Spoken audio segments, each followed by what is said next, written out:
રાજકોટમાં વોર્ડ 15માં ભાજપ અને કોંગ્રેસ વચ્ચે ચૂંટણીનું જંગ જામવાનું છે ત્યારે ભાજપના ઉમેદવારના ભાઈ પીઆઈ હરીશ વિરુદ્ધ ફરિયાદ નોંધાઈ છે।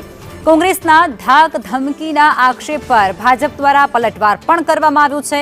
પોલીસ પાવરના દુરુપયોગનો ભારતીય જનતા પાર્ટી ઉપયોગ કરે છે તેવો આક્ષેપ અત્યારે કોંગ્રેસે કર્યો છે। વશરામ સાગઠિયા અને મકબૂલ દાઉદાણીની રજૂઆત પણ સામે આવી છે।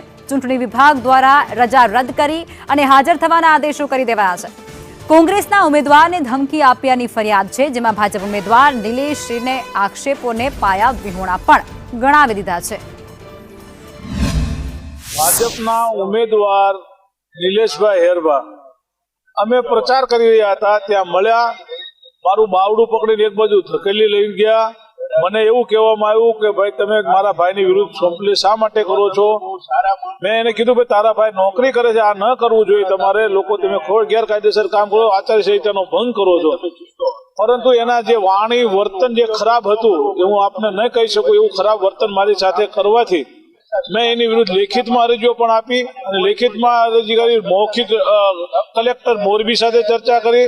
જે ભાઈ હરેશભાઈ હેરબા છે એને મોરબીમાં પાછા પોતાની નોકરી ન છોડવાનો સમય રજા કેન્સલ કરી અને હાલ નોકરી ઉપર પાછા હાજર કરી દીધા। બંને ભાઈ મારા નોકરિયાત છે, ગવર્મેન્ટ સર્વન્ટ છે, પણ એને આ મુદ્દાને લઈને કાંઈ લેવા દેવા છે નહીં।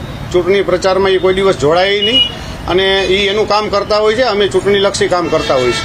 બાકી માહિતી જોકે બધાય પ્રજાને ખબર જ હોય કે ભાઈ કોણ છે, કોણ કેવું કામ કરે છે, કોણ કેવી રીતે કરે છે ચૂંટણીમાં કામ, પ્રજાને બધી ખબર જ છે। કોઈ ધમકાવાથી કે કોઈના કહેવાથી ડરવાથી કોઈ મત આપતા નથી।